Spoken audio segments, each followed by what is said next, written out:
কেমন আছো আমার ছোট বন্ধুরা? আশা করি তোমরা সবাই ভালো আছো, সুস্থ আছো আর মন দিয়ে পড়াশোনা করছো। আমরা কিন্তু পুরো দমে পড়াশোনা শুরু করে দিয়েছি, তাই না? আজকের আমাদের পড়াশোনার বিষয় ক্লাস 8-এর ইতিহাস। তোমাদের ক্লাস 8-এর ইতিহাসের প্রথম পর্যায়ক্রমিক মূল্যায়নে থাকা যে দুটি অধ্যায়, তার মধ্যে প্রথম অধ্যায় অর্থাৎ তোমাদের বইয়ের দ্বিতীয় অধ্যায় আঞ্চলিক শক্তির উত্থান, এই অধ্যায়টি থেকে আমি 5টি ব্যাখ্যামূলক ভিডিও তোমাদের সাথে আগেই শেয়ার করেছি। সেখানে তোমাদের এই অধ্যায়টি থেকে একটি বড় অংশ বিস্তারিত ব্যাখ্যা করে বোঝানো হয়েছে। আশা করি সেই ভিডিওগুলো তোমরা দেখেছো। এছাড়াও এই অধ্যায়টি থেকে আসতে পারে এমন ছোট প্রশ্নের ভিডিও আমি তোমাদের সাথে শেয়ার করেছি। এখনও সেই ভিডিও দুটি দেখে না থাকলে অবশ্যই গিয়ে সেগুলো দেখে নিও। সেগুলো কিন্তু সামনের পরীক্ষার জন্য তোমাদের খুবই কাজে আসবে। আজকে এই অধ্যায় থেকে আসতে পারে এমন কিছু বড় প্রশ্ন নিয়ে আমরা আলোচনা করব। বড় প্রশ্ন অর্থাৎ এই প্রশ্নগুলির মান 3 নম্বরের। আজকে এই ভিডিওটির পার্ট 2। যেহেতু এই অধ্যায়টি একটু বড়, তাই এই অধ্যায় থেকে আসতে পারে এমন প্রশ্নের সংখ্যাও একটু বেশি। আগের দিনের ভিডিওতে তোমাদের 5টি প্রশ্ন সম্পর্কে এবং তাদের উত্তর সম্পর্কে আলোচনা করা হয়েছিল। আশা করি সেই ভিডিওটা তোমরা দেখেছো। আজকের ভিডিওতে আরও 5টি প্রশ্ন ও তার উত্তর তোমরা পেয়ে যাবে। টোটাল 10টি প্রশ্ন ও উত্তর তোমাদেরকে দেওয়া হচ্ছে। এই 10টি প্রশ্ন ও উত্তর তোমরা খুব ভালোভাবে মন দিয়ে বাড়িতে পড়ো এবং তৈরি করো। এখান থেকে কিন্তু সামনের পরীক্ষায় অবশ্যই তোমাদের প্রশ্ন আসবে। তাহলে চলো দেখে নিই প্রশ্ন উত্তরগুলি। 6 নম্বর প্রশ্ন, টিকা লেখো পলাশীর লুণ্ঠন। উত্তর, পলাশীর যুদ্ধের পর ব্রিটিশ ইস্ট ইন্ডিয়া কোম্পানি বিভিন্ন অজুহাতে মীর জাফরের কাছ থেকে কোটি কোটি টাকা অর্থ আদায় করে। যুদ্ধের পর সিরাজের কলকাতা আক্রমণের অজুহাতে 1,77,00,000 টাকা ক্ষতিপূরণ নেয় কোম্পানি। তার উপরে ক্লাইভ সহ কোম্পানির উঁচু পদাধিকারীরা মীর জাফরের থেকে প্রচুর সম্পদ ব্যক্তিগতভাবে পেয়েছিলেন।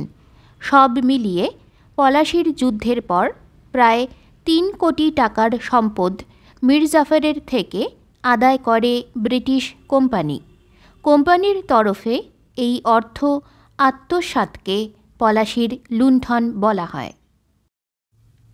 7 নম্বর প্রশ্ন, টিকা লেখো অধীনতামূলক মিত্রতা নীতি। উত্তর, প্রথম পয়েন্ট প্রবর্তন। ব্রিটিশ গভর্নর জেনারেল ওয়েলেসলি অধীনতামূলক মিত্রতা নীতি প্রবর্তন করেন। দ্বিতীয় পয়েন্ট স্বরূপ। ওয়েলেসলি এই নীতি প্রয়োগ করে বিভিন্ন দেশীয় রাজ্যে অভ্যন্তরীণ বিষয়ে কোম্পানির নিয়ন্ত্রণ প্রতিষ্ঠা করেন। ওয়েলেসলি সরাসরি বা যুদ্ধের মাধ্যমে দেশীয় শক্তিগুলিকে এই নীতি মেনে নিতে বাধ্য করেন। 3 নম্বর পয়েন্ট নীতির প্রয়োগ। অধীনতামূলক মিত্রতা নীতি প্রয়োগ করে মহীশূরের সমস্ত রাজনৈতিক অধিকার কেড়ে নেওয়া হয়।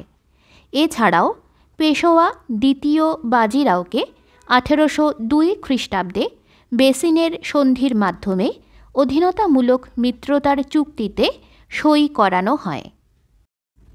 8 নম্বর প্রশ্ন, অষ্টাদশ শতকের দ্বিতীয় ভাগে বাংলার দ্বৈত শাসন ব্যবস্থা বলতে কী বোঝো? উত্তর, প্রথম পয়েন্ট দ্বৈত শাসন ব্যবস্থা। দেওয়ানি লাভের পর বাংলায় একদিকে রাজনৈতিক ও নিজামতের ক্ষমতা থাকে বাংলার নবাবের হাতে, অপরদিকে অর্থনৈতিক কর্তৃত্ব ও রাজস্ব আদায়ের অধিকার পায় ব্রিটিশ কোম্পানি। ফলে নবাবের হাতে ছিল অর্থনৈতিক ক্ষমতাহীন রাজনৈতিক দায়িত্ব, অপরদিকে ব্রিটিশ কোম্পানি পেয়েছিল দায়িত্বহীন অর্থনৈতিক ক্ষমতা, যা দ্বৈত শাসন ব্যবস্থা নামে পরিচিত। পরের পয়েন্ট ফলাফল। দ্বৈত শাসনের ফলে 1 নম্বর, ব্রিটিশ কোম্পানি অর্থনৈতিক ক্ষমতা লাভ করায় কৃষক সহ ভারতবাসীর ওপর আর্থিক শোষণের মাত্রা বেড়ে গিয়েছিল।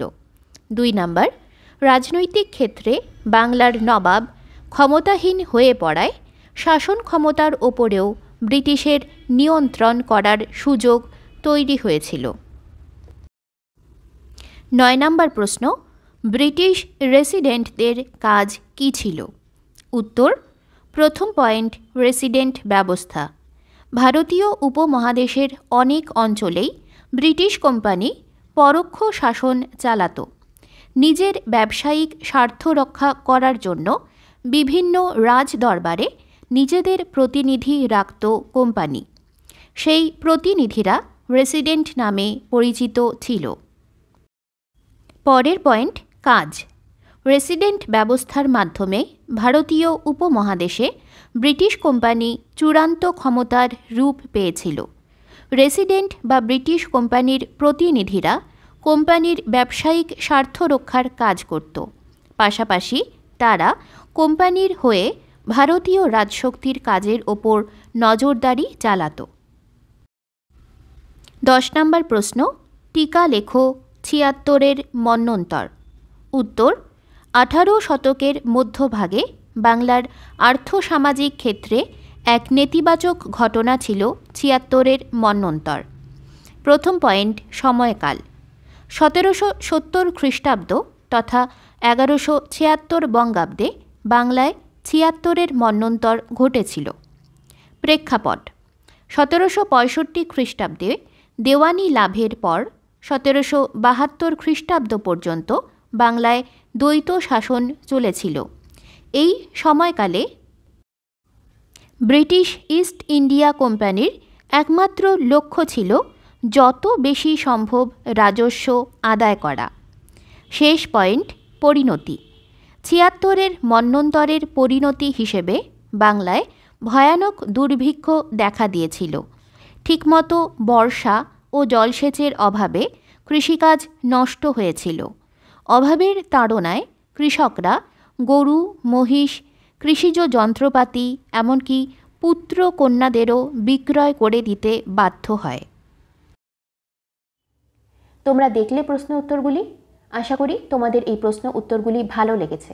এগুলো কিন্তু সামনের পরীক্ষার জন্য তোমাদের খুবই গুরুত্বপূর্ণ, তাই খুব ভালোভাবে মন দিয়ে এই প্রশ্ন উত্তরগুলি বাড়িতে তৈরি করো। আজকে এই পর্যন্তই। তবে শেষ করার আগে তোমাদেরকে প্রতিবারের মতো একটি কথা আমি বলবো, যদি তোমাদের আমার এই ভিডিওগুলি ভালো লাগে, যদি মনে হয় আমার পড়ানো তোমাদের পরীক্ষার জন্য কাজে লাগছে, তাহলে আমার চ্যানেলে একটা সাবস্ক্রাইব করে দিও, ভিডিওটাতে একটা লাইক দিও, বন্ধুদের সাথে শেয়ার করো। আজকে এই পর্যন্তই। আবার পরের দিন দেখা হবে নতুন কোনো ভিডিও নিয়ে, নতুন কোনো বিষয় নিয়ে।